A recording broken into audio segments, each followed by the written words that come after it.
أعوذ بالله من الشيطان الرجيم.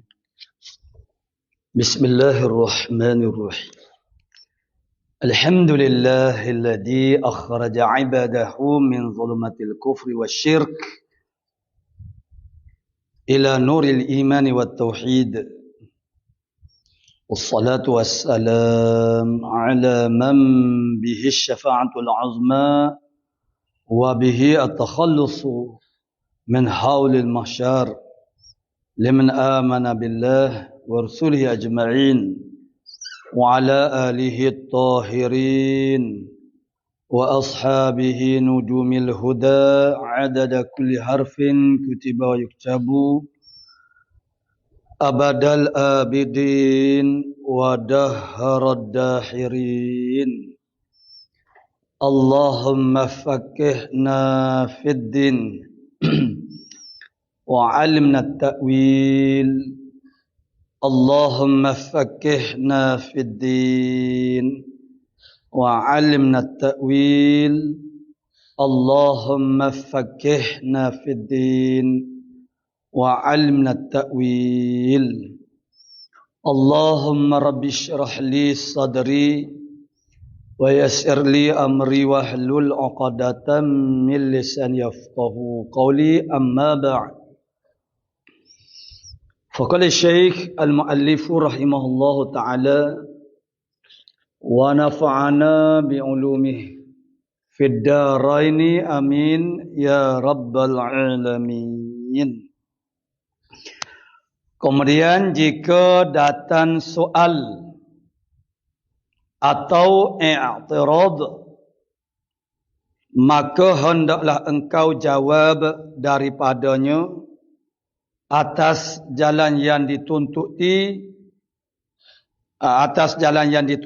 Adapun keadaan yang mengadakan itu namanya Allah dan lainnya, maka iaitu diketahuikan daripada khabar Rasul alaihi wassalatu wassalam. Qala muallifu rahimahullahu ta'ala. Kemudian jika datang soal, kalau ada soalan atau i'tirad itu ialah satu rupa ataupun satu bagai daripada kritik ataupun sudi, maka hendaklah engkau jawab daripada soal atau i'tirad itu atas jalan yang dituntuti, mengikut apa yang dimahunya. Panggil daripada orang yang bertanya itu. Jadi asasnya dalam dakwah, yang pertama perlu yang diraikan ialah qadrul mad'u.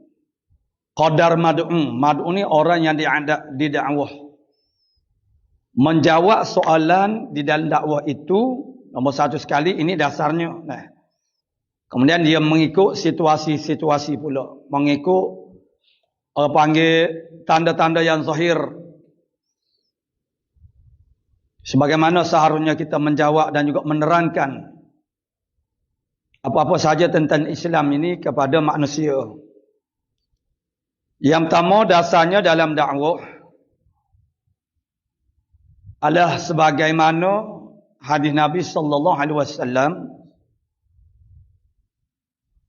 numirna nahnu ma'asyiral anbiya'i numirna an nukalliman nasa biqadri uqulihim. Kami para nabi, kata Rasulullah SAW, diperintahkan kami, yakni oleh Allah Ta'ala, supaya kami bercakap dengan manusia itu mengikut tahap, mengikut level IQ ataupun akal seseorang itu. Maksudnya ialah, yang kita nak jawab soalan itu, kita tengok sailnya. Orang yang bertanya itu level mana, taraf mana. Kerana terkadang kanak-kanak yang bertanya soalan itu, dia mendengar daripada orang dewasa, sedangkan dia sendiri tidak memahami soalan itu. Jadi jawapan seharusnya mestilah munasabah dengan tahap atau qadar uqul, tahap pemikiran seseorang itu. Kemudian di sini, pernyataan daripada mu'alif kita rahimahullah ta'ala. Kalaulah ada soalan yang ditanya kepada kita, ataupun ada rupa i'tirad, kritik ataupun sudi, nak menyudi kita, maka kita jawablah mengikut bagaimana yang dituntuti daripadanya. Jadi ini kerana mana ini dia panggil rupa soalan itu ada bagai daripada nauk daripada i'tirad. Jadi maksudnya kita tahulah maknanya setara mana dia punya qadarul aqal dia, qadarul uqul dia. Jadi yang kita nak jawab itu ialah mengikut apa yang ditututi. Sebagaimana yang telah kita ikuti dulu bahawasanya dalil ijmali itu dia tidak sampai kepada tahap ini. Jadi kalau dapat menjawab seumpama yang dituntutkan oleh orang yang bertanya itu, dia panggil orang yang mempunyai dalil tafsili. Jadi berkaitan dengan sifat wujud Allah Subhanahu Wa Taala. Ini kalau kita baca kitab-kitab macam kita pernah membaca ada satu kitab itu tajuk dia Aina Allah, di mana Allah Taala. Soalan itu sebenarnya tidak boleh ditanyakan kepada Allah Taala. Tapi tuan kitab itu dia buat begitu itu kerana isu-isunya berkaitan dengan itu. Kebanyakan daripada manusia yang etis, yang mulhid, dan juga agama-agama yang lain daripada Islam, seringkali dia punya dasar doktrin mereka itu ialah sesuatu yang wujud itu ialah boleh dilihat, boleh dicapai oleh panca indera. Maksudnya kalau Tuhan itu ada, sudah tentu kita boleh nampak. Maka untuk kita menjawab soalan-soalan yang sebegini, umpamanya contoh, kita ambil satu contoh. Di dalam kitab itu seorang pendakwah dengan seorang yang etis, begitu ketika mereka berdua berada di pantai. Lalu pendakwah ini berdakwah kepada si mulhid ini. Mulhid itu mana etis. Mengajak kepada agama Islam. Lalu mulhid tadi meletakkan syarat bahawa dia boleh beriman kepada Tuhan orang Islam itu, Tuhan pendakwah itu, dengan satu saja syarat dia. Bahawa pendakwah itu boleh tunjukkan dia mana Tuhan, mana Allah, mana. Jadi bagaimana kita berhadapan dengan permintaan yang sebegitu? Maka dengan sebab itulah pendakwah itu mestilah mana dia tahu kaedah-kaedah dalam aqaidil iman, dan juga dia ada kepintaran. Maksudnya cara kita nak jawab itu biarlah munasabah dan mengikut apa yang dia mahukan itu. Dan boleh kita panggil, kalau orang Kelantan panggil handah atas muka dia. Jadi bila persoalan ini maknanya nak beriman dengan Allah itu biar nampak Allah Ta'ala. Kalau tidak, macam mana dikatakan dia tu ada? Kerana yang ada itu tentulah dapat dilihat. Lalu sandai tadi, ini uslub caranya, kepintaran. Dia kata boleh saya nak tunjukkan Tuhan saya kepada awak. Awak kena gali lubang di sini, di pantai. Mereka berada di pantai. Saya nak awak gali lubang ini, dan saya mahu lubang ini dapat menampung air laut seluruhnya biar masuk dalam lubang ini. Jadi jawab si mulhid ini, mana boleh lah gitu. Mana mungkin air laut yang sebegitu banyak tu boleh masuk dalam lubang yang sempit. Maka Sandai tadi menjawab bahasanya begitulah juga. Allah Ta'ala ni Khalik, makna Tuhan. Dia berbeza, dia mukhalafah daripada makhluk. Kalau makhluk pun ada benda-benda yang mustahilat. Sebagaimana orang panggil air laut ini tidak mungkin untuk dapat memasuki dalam lubang yang begitu kecil itu. Begitulah Allah Ta'ala tidak mungkin dilihat di dunia dengan kehendak Allah Ta'ala. Jawapannya kepada orang beriman, dia berbeza pula. Bagi kita orang beriman, di sana Allah Ta'ala menzahirkan hikmah-hikmahnya kepada ada orang-orang yang dekat dengan dia. Ada kefahaman-kefahaman yang tertentu yang boleh kita fahami. Mengapa kita tidak nampak Allah Ta'ala di dunia ini. Ada ulama-ulama dia buat beberapa perkara. Misalnya dalam syarah Hikam Jawi itu pun ada. Di sana ada 10 hikmah. Kenapa kita tidak dapat melihat Allah Subhanahu Wa Ta'ala? Jadi kalau orang Islam, orang yang sudah beriman, mudah maknanya kita menjawabkan dengan hikmah-hikmahnya. Tapi untuk orang kafir, apatah lagi dia itu adalah mulhid, etis. Maka ada cara-caranya bagaimana nak menangkis, kemudian akhirnya handah atas muka dia. Ada satu kisah di dalam kitab itu, kitab Ain Allah. Saya pun tak ada nak cari kitab tu. Duduk kata sudah lama saya kitab itu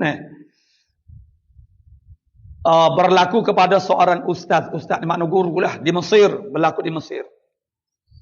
Jadi dalam kitab tu dia ada coretan cerita mulhid, munazarah di antara pendakwa dengan orang ilhad mulhid maknanya etis. Ada seorang guru yang etis. Ini berlaku di Mesir. Seorang guru matematik. Itu disebut begitu dalam kitab. Jadi setelah sekian lama dia mengajar di dalam suatu kelas itu, maka pada suatu hari dia menzahirkan akidah dia yang sebenar kepada pelajar-pelajar dia. Pelajar-pelajar dia ni adalah pelajar peringkat sekolah rendah. Tapi begitulah Allah Subhanahu Wa Ta'ala menzahirkan kebenarannya itu ialah melalui seorang budak yang pintar, yang telah orang panggil mempermalukan guru yang etis tadi. Tiba-tiba dengan tak disangka-sangka dalam kelas pembelajarannya, guru yang etis ini dia mengemukakan suatu persoalan yang di luar daripada tajuk mana pelajarannya diajari. Lalu dia mengatakan, wahai pelajar-pelajar,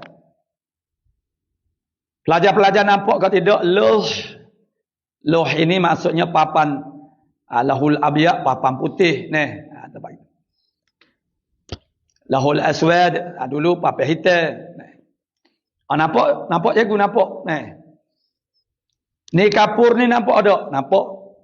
Duster ni nampak ada? Nampak. Kalau tak kata tak nampak, nyepekung kau dia lah. Baiklah. Pelajar-pelajar nampak apa nama whiteboard ini. Kalau kita sekarang whiteboard. Pelajar-pelajar nampak kapur. Pelajar nampak duster ini.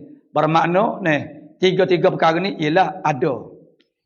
Sebab kita boleh melihat dia, kita boleh sentuh dia. Ada pun benda yang kita tak boleh lihat, tak boleh sentuh, tak boleh indera dengan mana-mana salah satu daripada panca indera, bermakna dia ialah tidak ada. Setuju pelajar-pelajar? Pelajar-pelajar dia tak jawab, dia pun pelik. Bapa pula cikgu ni pergi cek lagu ni. Pelajar-pelajar setuju tak dengan apa yang cikgu kata tadi? Pelajar-pelajar senyap. Sebab pelajar-pelajar tak dapat tangkap lagi apa yang maunya oleh sang guru yang etis ini. Baiklah, sebagaimana pelajar-pelajar dapat melihat whiteboard ini, loh ini, duster ini, kapur ini. Bermakna, benda ni ada. Baik, sekarang pelajar-pelajar Tuhan, pelajar dapat lihat ke tak? Tak dapat. Tak dapat lihat. Dapat sentuh ke tidak? Tak dapat. Dapat cium ke tidak? Tidak juga. Dapat rasa. Dari rasa ke? Tidak juga. Jadi tiap-tiap benda yang tidak boleh dilihat, disentuh dan juga dicapai oleh mana-mana salah satu daripada pancannya, bermakna dia tidak ada.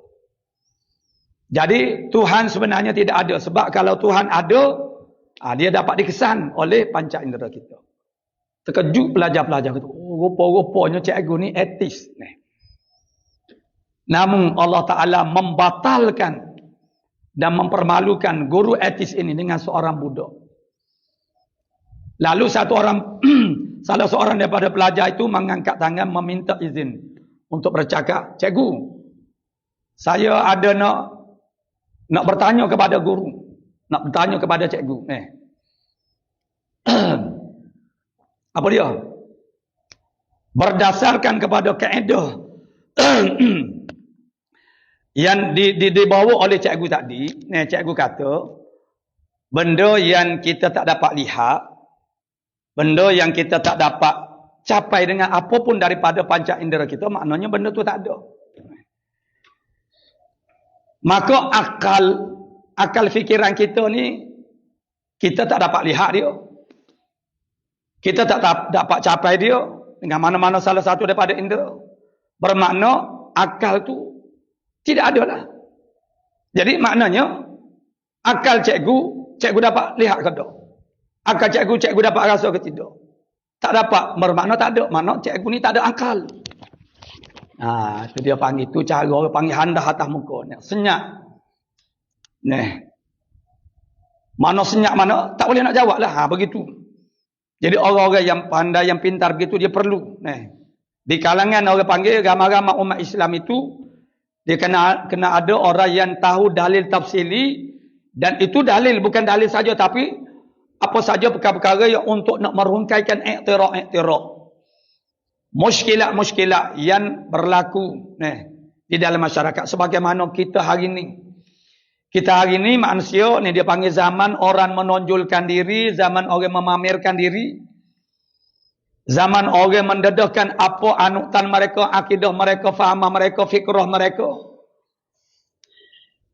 Mereka bercakap didengari oleh seluruh manusia di seluruh dunia, segenap penjuru alam ini mendengar percakapan.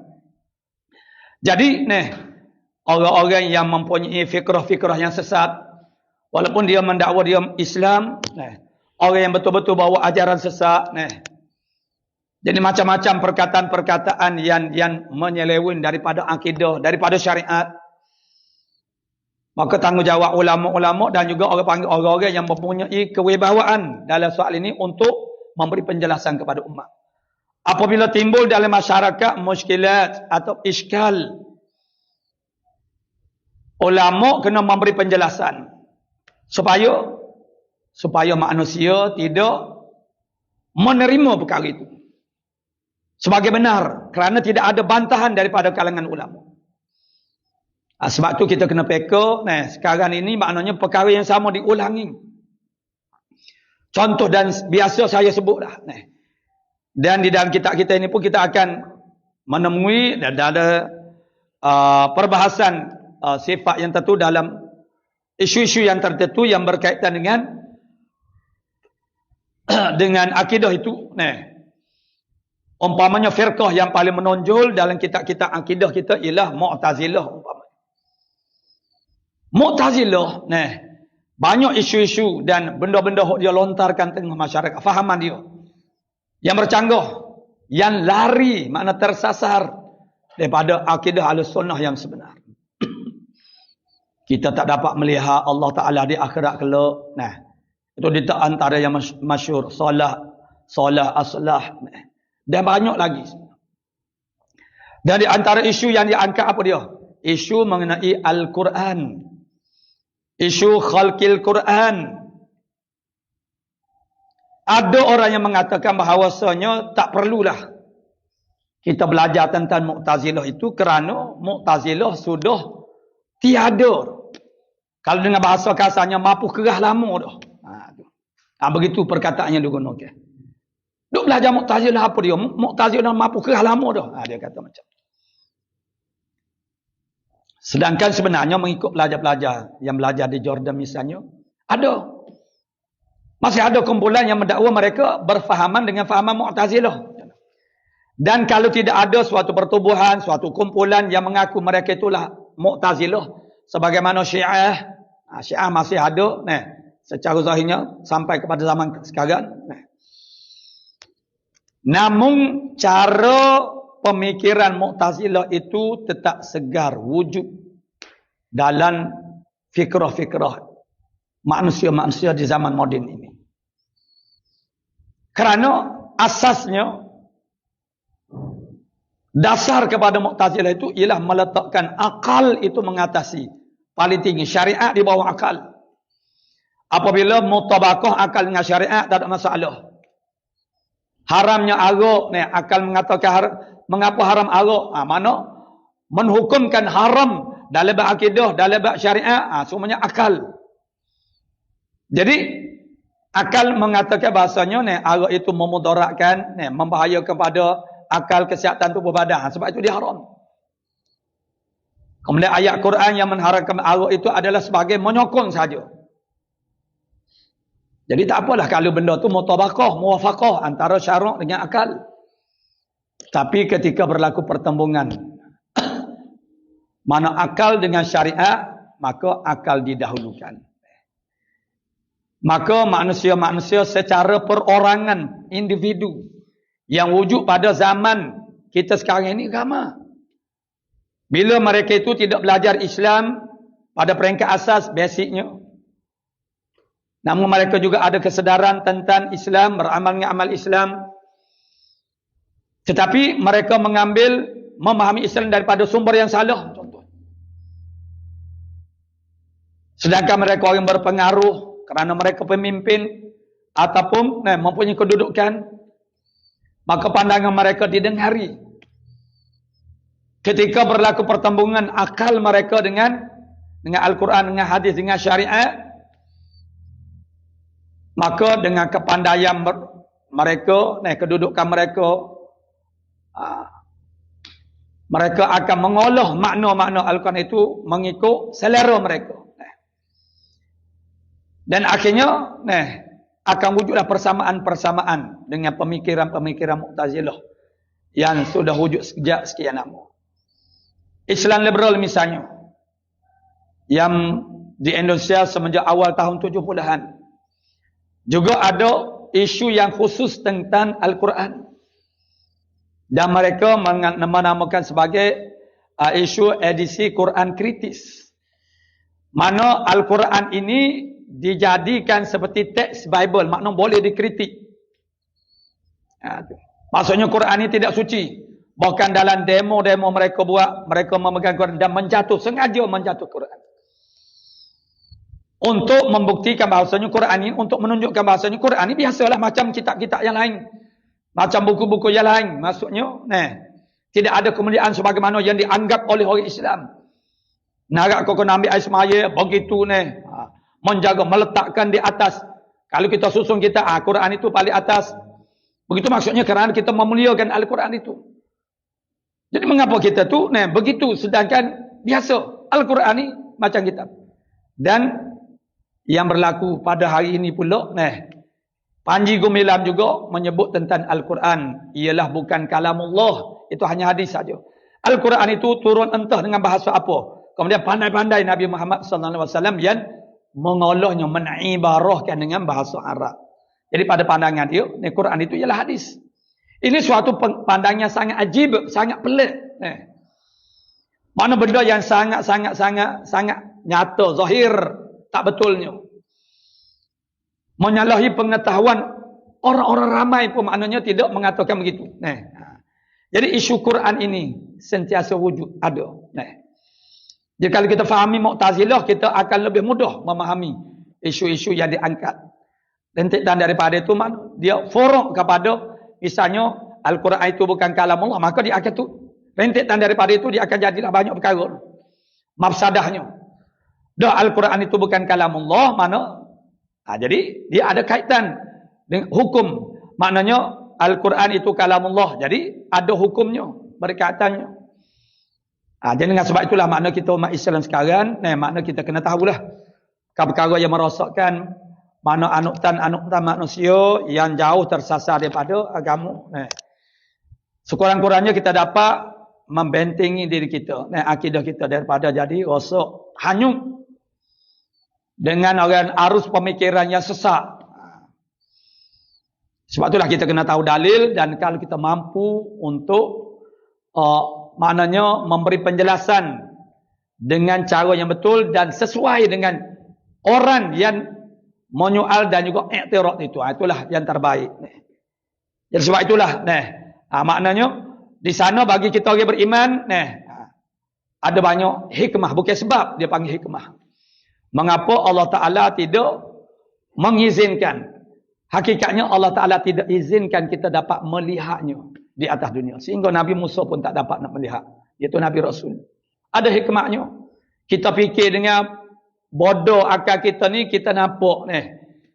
Sepatutnya Tuhan ni tonjolkan diri dia ni. Zahirkan diri dia. Tapi sebenarnya, kalau seandainya Allah Ta'ala izinkan kita boleh melihatnya di atas dunia, banyaklah berlaku orang panggil perkara-perkara yang tak betul orang panggil. Dengan kehidupan kita di dunia ini. Sebab itu Allah Ta'ala maknanya tidak mengizinkan kita dapat melihat dirinya. Itulah kata mu'alif kita rahimahullah ta'ala, itu sebagai gambaran bahawasanya kita ni kena ada, di zaman ini kita kena ada persiapan untuk orang panggil memahami isu-isu yang, maksudnya isu-isu dalam bab aqaidil iman. Sekarang kita duduk belajar ilmu akidatut tauhid. Jadi maksudnya secara khususnya isu-isu yang berlegar sekitar ilmu akidah tauhid yang zaman dulu kita ambil sebagai satu tempat patukan kita sebagai contoh dan cuba kita cari orang panggil persamaan-persamaannya, maka bila ada persamaan mudah untuk kita orang panggil mendapatkan orang panggil dia punya penyelesaian untuk menjawab isu-isu seumpama itu, kerana benda itu telah dijawab oleh para ulama pada zaman silam. Jadi cuba kita orang panggil fahami dan rasakan bahawa ini punculnya mari daripada mana ni. Jadi kalau kita ada kemampuan, jadi kalau kita tidak ada kemampuan itu kita nak jawab itu bukan semua orang boleh begitu. Jadi yang kita nak jawab itu ialah soalan yang datang itu kita jawab mengikut jalan yang dituntutinya. Tentang berkaitan dengan isu maknanya akidah Allah Ta'ala itu bersifat dengan wujud. Adapun keadaan yang mengadakan itu namanya Allah Subhanahu Wa Ta'ala. Tentang mengerti bahawasanya alam ini ada tuannya. Ada Tuhan yang menjadikannya. Qadar itu dapat diidrak, didapat dengan orang panggil kemampuan akal manusia yang biasa-biasa. Untuk mengerti bahasanya alam ini ada Tuhan dia, ada yang menjadikannya, dia tidak jadi dengan sendiri. Itu dengan asas pemikiran yang murni dia dapat memahaminya. Namun tentang Tuhan yang mengadakan alam ini, yang menjagakan alam ini namanya Allah, itu tak dapat difikiri dengan akal fikiran kita. Maka iaitu diketahuikan daripada khabar Rasul alaihissalatu wassalam. Terhenti kepada pemberitahuan daripada Rasulullah sallallahu alaihi wasallam. Ataupun dengan bahasa lain, istilah lainnya dia panggil soal nama Allah Ta'ala itu ialah Allah Ar-Rahman Al-Quddus. Yang Allah Ta'ala perkenalkan kepada kita sebanyak 99 itu. Qadar itu cukup dah untuk kita memujinya dan juga untuk kita mengenalinya. Melalui makna-makna yang ada di dalam nama-nama itu. Nama-nama Allah Ta'ala itu. Jadi ini disebut sebagai tauqifiyatun. Itu kalau dalam kitab Matan Jawharatul pun dia ada kenyataan nasnya daripada Matan Syekh itu. Tauqifiyah ini makna terhenti kepada pemberitahuan daripada Allah dan juga Rasul. Jadi kalau Rasul tak mari bagi tahu kepada kita Tuhan yang mengadakan alam ini ialah Allah, mana kita tak akan tahu. Tapi sekarang isu nama Allah Ta'ala juga orang kafir mudah-mudah nak guna nama Allah Ta'ala. Sedangkan mereka merujuk kepada makna Tuhan yang lain daripada yang diiktikad, yang difahami oleh kita orang Islam. Kalau contohnya konteks kita negara Malaysia, kerana orang-orang bukan Islam pun dia bergaul dengan orang Islam. Lalu mereka mengatakan walaupun mereka tidak beragama Islam, Tuhan kita Allah Ta'ala juga dia kata. Jadi maknanya, nama Allah Ta'ala tu Allah Ta'ala perkenalkan kepada kita, tujuan dia supaya kita sebut dia. Menyebut nama Allah Ta'ala itu, zikrullah, itu kita dapat pahala dan supaya kita dapat mengerti dan memahami siapa Allah Ta'ala. Melalui makna-makna nama-nama Allah Subhanahu Wa Ta'ala. Kita mengenali Allah Ta'ala melalui perbuatan-perbuatannya. Yang kejadian alam ini adalah asar kesan daripada sifat-sifat Allah Subhanahu Wa Taala. Jadi maknanya itu dia panggil tauqifiyah. Tauqifiyah makna dihentikan kepada Allah dan juga Rasul. Dan apabila sabitlah ada Allah Taala. Kemudian kata mu'allif kita rahimahullah taala, dan apabila sabitlah tetap ada Allah Ta'ala, yakni pada hati kita. Bukan fi amril waqi'. Amril waqi' mana diri kejadian sebenarnya, maksudnya ada dalil ke tidak ada dalil, Allah Ta'ala tetap wujud. Kita tahu ke kita tak tahu, kita i'tiqad ataupun kita tidak i'tiqad, fi amril waqi' maknanya Allah Ta'ala tetap ada. Kenyataan mu'alif kita dulu, bahasanya dalil itu menyabitkan akan sifat-sifat Allah Ta'ala. Maksudnya ialah menyabitkan pada hati kita. Nak menetapkan pada hati kita. Supaya dia jadi tetap. Bila tetap itu maksudnya dia tidak akan tercabut. Bagaimana? Dengan cara ada dalil. In dalil. Apa yang dipegang, yang disimpulkan oleh hati kita, kalau tidak berdasar kepada dalil, mudah dia nak jadi terlucu, terlokoh. Mana orang panggil tertanggal daripada hati kita. Dalil itu tempat berpegang bagi fikrah kita. Oleh kerana nak zaman kita sekarang ini berbagai-bagai fikrah yang wujud.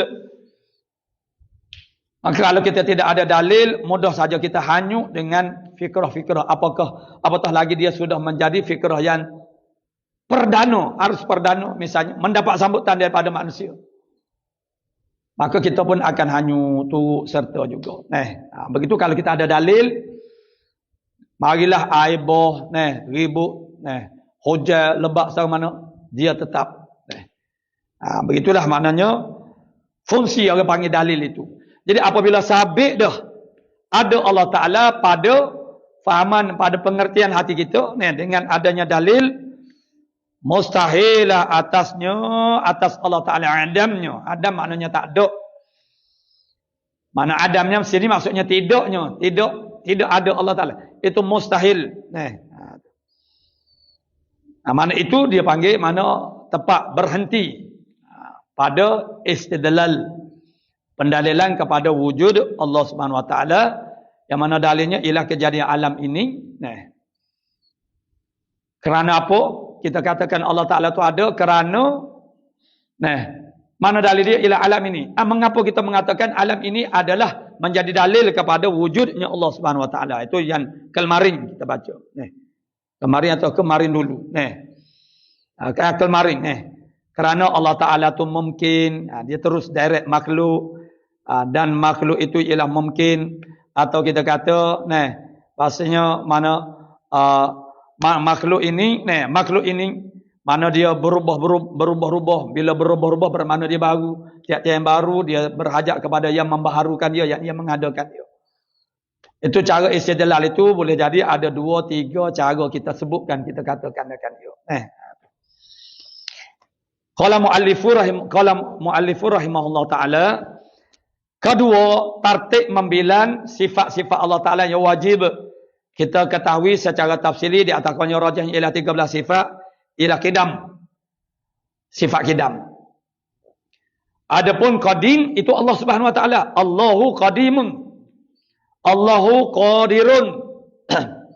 Jangan kata Allah qidam. Allah Ta'ala tidak qidam. Allah Ta'ala ni lezat Tuhan. Jadi Allah Ta'ala tu qadim, yang qadim. Allah Ta'ala bersifat dengan qidam. Bukan Allahu qidam, tidak. Allah Ta'ala ilmu, bukan. Allah Ta'ala tu alim ataupun zul ilm. Zul ilm yang mempunyai ilmu. Jadi sifat yang kedua yang dibilangkan oleh ulama usuluddin ialah sifat kidam yang mana artinya tarjumah bahasanya ialah sedia. Bukan setengah kitab pula, ada kala pula. Sedia kala. Itu adalah perkataan yang dipilih oleh ulama-ulama Jawi kita, ulama-ulama Melayu kita untuk menterjemahkan perkataan kidam.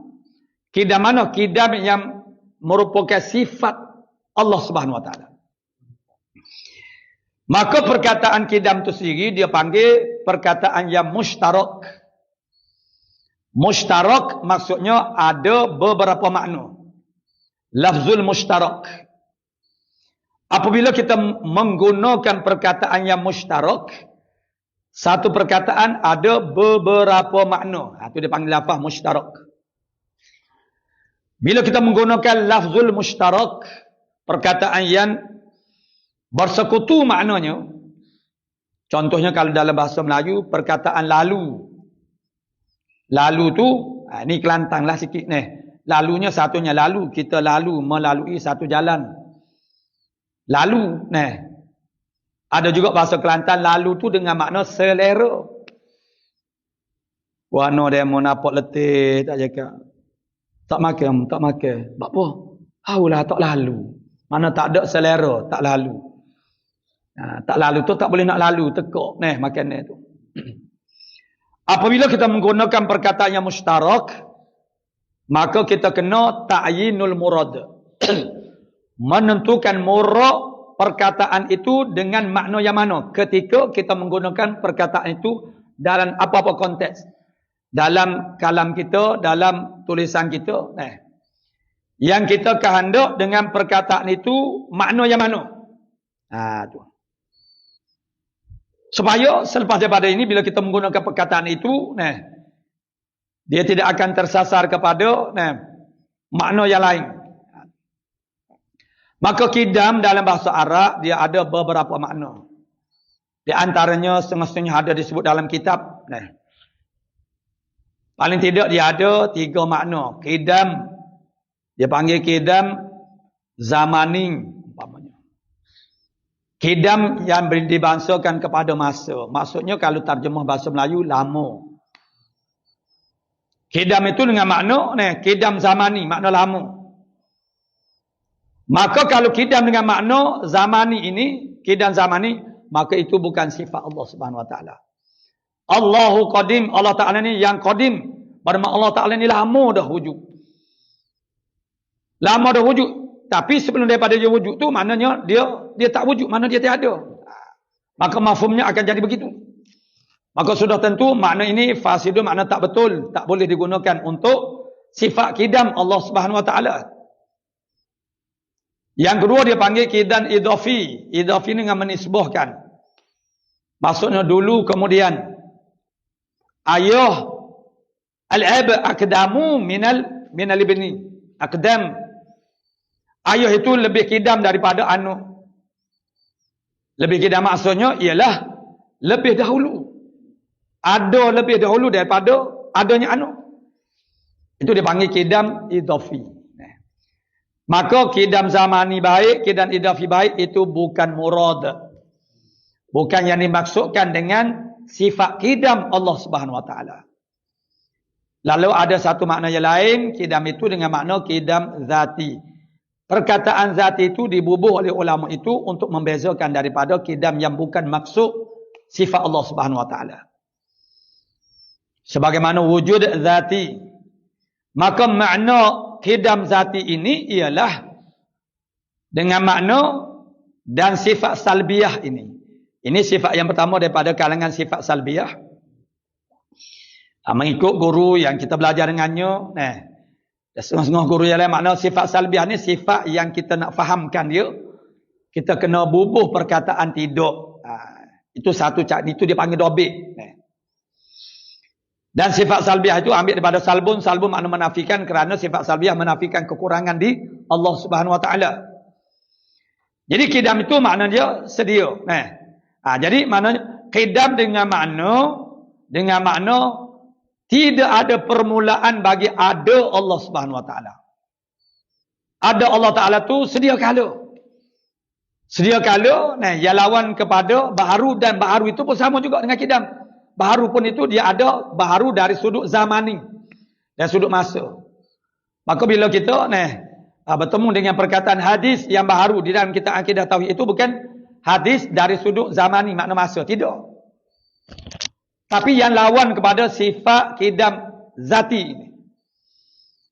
Jadi kidam Allah Ta'ala itu dengan makna tidak ada permulaan bagi ada Allah Subhanahu Wa Ta'ala. Abu Musa Asy'ari, kitab Sahih Bukhari, dalam tajuk-tajuknya awal itu, satu tajuk yang mula-mula dikemukakan ialah Bada'ul Khalqi, permulaan makhluk. Hadis yang diriwayatkan oleh Abu Musa Asy'ari.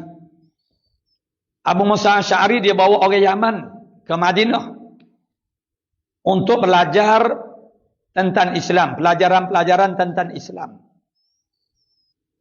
Maka pertanyaan yang mula-mula dia tanya kepada Rasulullah SAW, dia bersama dengan rombongannya.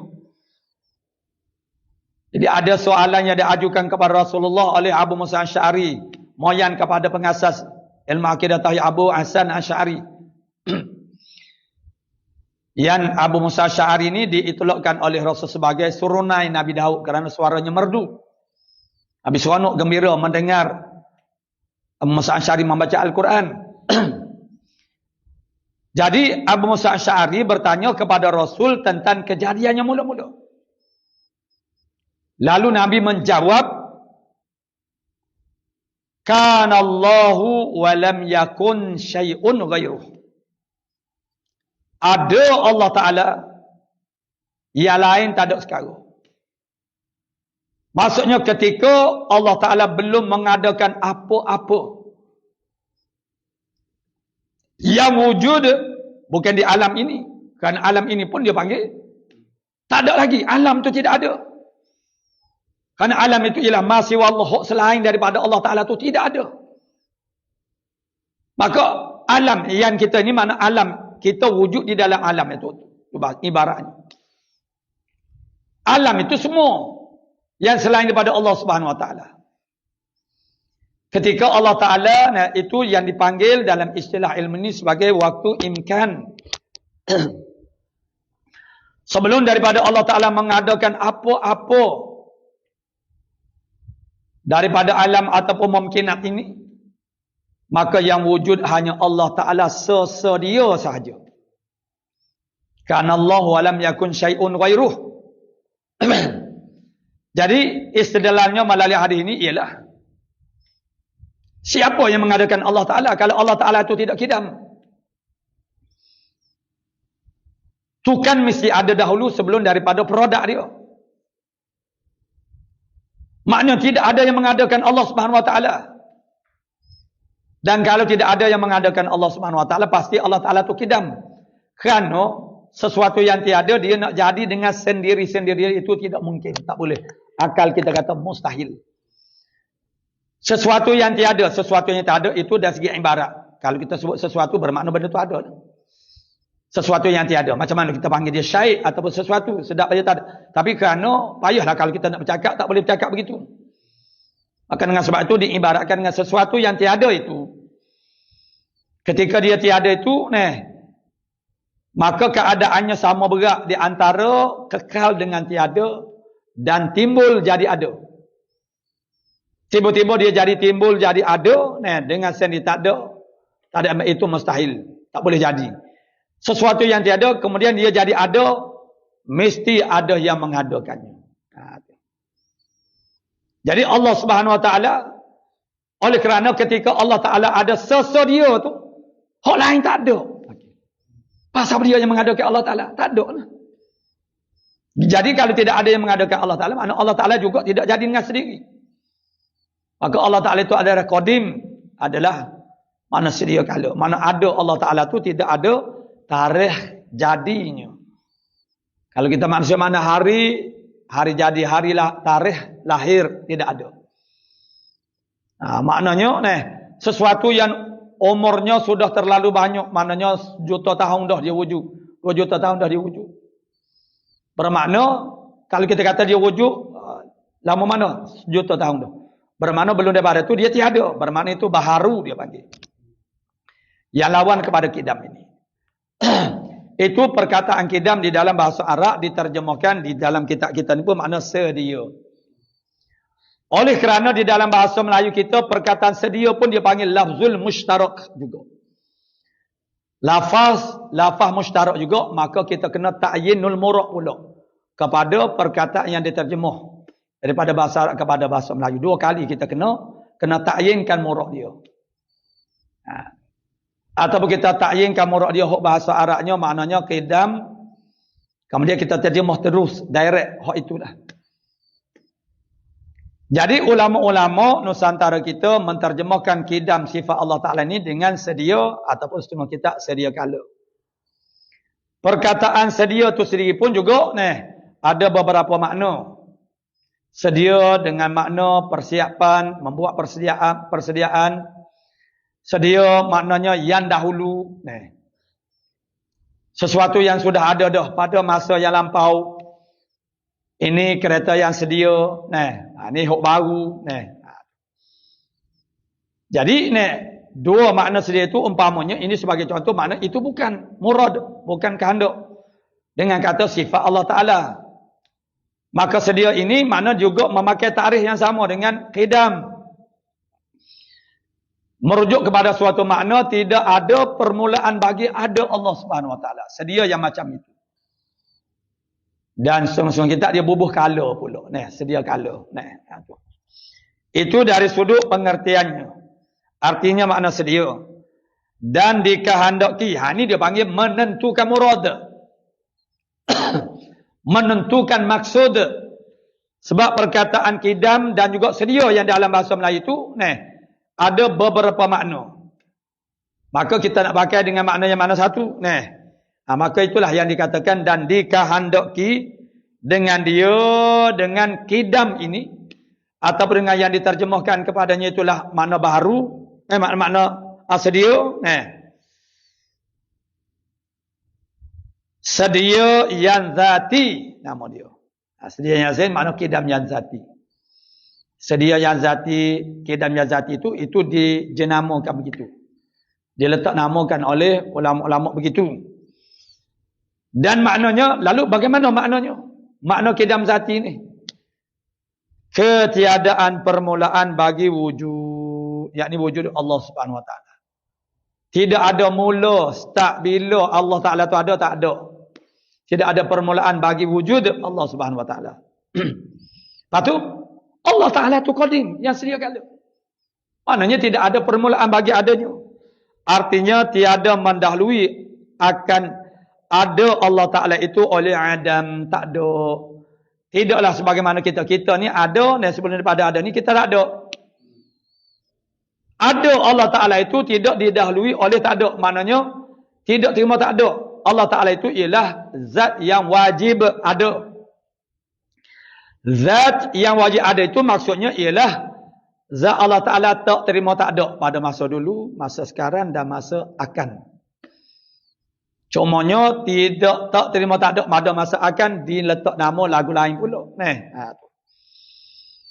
Jadi tak terima tidak mendahului ataupun bahasa cakap mana tak terima tak ada. Allah Ta'ala itu zat yang wajib ada, tak terima tak ada. Dan kalau qidam itu tak terima tak ada pada masa lalu, pada masa lampau. Jadi ada mana ada Allah Ta'ala itu tiada mendahului oleh Adam. Mana tak ada dulu, lepas tu jadi ada sebagaimana kita makhluk ni, balatulah. Bukan. Sebab Allah Ta'ala itu bersifat dengan baqa. Ataupun Allah Ta'ala itu ialah baqi, al-baqi. Al-baqi maksudnya yang kekal. Apa makna kekal? Kekal tu maksudnya tidak binasa, tidak habis, tidak punah. Tu. Dan keluar dengan sedia zati. Terkeluarlah daripada makna qidam yang zati ini. Sedia yang zamani. Untuk bahasa Arabnya, qidam dan juga yang bahasa Melayu sedia. Dua-dua tu ada. Mana qidam zamani dan juga sedia zamani.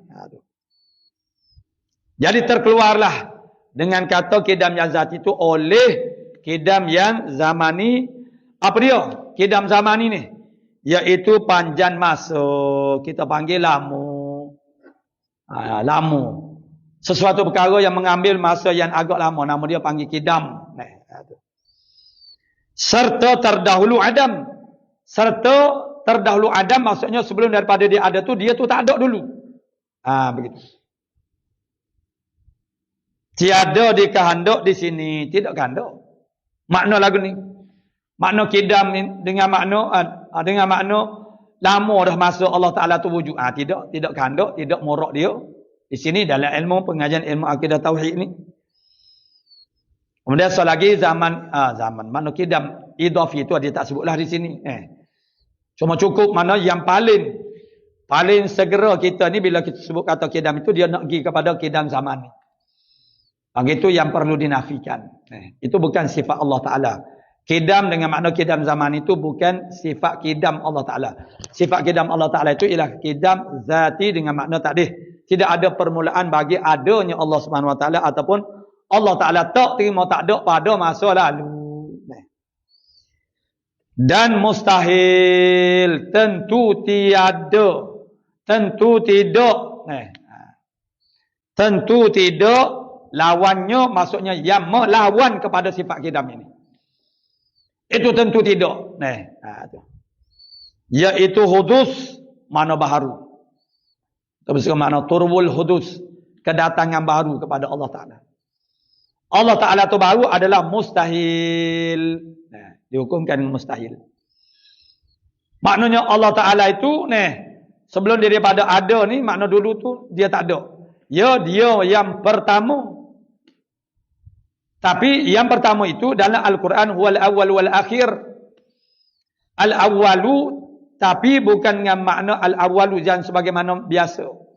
Jadi kalau kita kata yang pertama mula-mula masuk masjid, bermakna sebelum daripada itu tidak lagi. Jadi al-awwalu dalam Al-Quran itu ialah dengan makna kidam. Dengan makna kidam. Allah Ta'ala itu yang awal bandingkan dengan yang lain. Tapi bukan makna yang pertama maksudnya sebelum daripada dia tu wujud dia tak ada lagi. Yang mula-mula wujud Allah Ta'ala. Betul kita cakap mula-mula tu maksudnya maknanya iktibar sebelum daripada yang lain. Tapi jangan kita faham itu maksudnya sebelum daripada Allah Ta'ala ada tu makna dia tak ada dulu. Tidak. Jadi mustahil yang melawan kepada sifat kidam Allah Ta'ala itu. Apa dia? Hudus, makna baru. Baru makna ada dia tu tidak ada permulaan. Makna ada permulaan. Baru ni. Dulu tak ada, kemudian jadi ada. Artinya baharu. Dalam bahasa Melayu kita panggil baru. Kemudian kata mu'alif kita rahimahullah ta'ala dan dalil kidam Allah Ta'ala itu bahawasanya jika ada ia baharu nescaya berhajat ia kepada yang membaharukan dia. Jadi ini dipanggil cara istilah macam ni dipanggil dalil iftiradi. Iftiradi ni makna kita buat andaian. Makna kalau kita kata lagu tu. Bukan kita ikut lagu tu. Kalau ataupun jika ada ia tu baharu. Kita kata lagu tu dulu. Kata macam tu untuk kita boleh jadi nampak dan sabit Allah Ta'ala tu tidak baru. Sebabnya kalau kita kata Allah Ta'ala tu baru, apa akan berlaku? Rintikan daripada itu apa dia? Begitu. Akhirnya titik akhirnya pergi kepada mustahil. Tak boleh jadi. Kalau kita kata Allah Ta'ala tu tidak kidam bermakna dia baru. Kalau dia baru, kita gigi-gigi. Noktanya ialah mana mamnu, mana tidak boleh pakai. Sebab benda tu akan jadi mustahil. Jadi kata ma'alif kita rahimahullah ta'ala dan dalil kidam Allah subhanahu wa ta'ala ila akhir wallahu subhanahu wa ta'ala a'lamu bisawab. A'udzu billahi minasyaitonir rajim. Bismillah. Alhamdulillah rabbil alamin wassalatu wassalam ala asyrafil anbiya'i wal mursalin wa ala alihi washabbihi. Allahumma taqabbal minna innaka antas sami wa tub alaina ya maulana innaka antat. Allahumma inna nas'aluka al-ilma khaifin wa inabatal mukhbitin wa syukra sabin wa tabatas siddiqin. Sallallahu alaihi wasallam Muhammadin wa ala alihi wasallam. Walhamdulillah.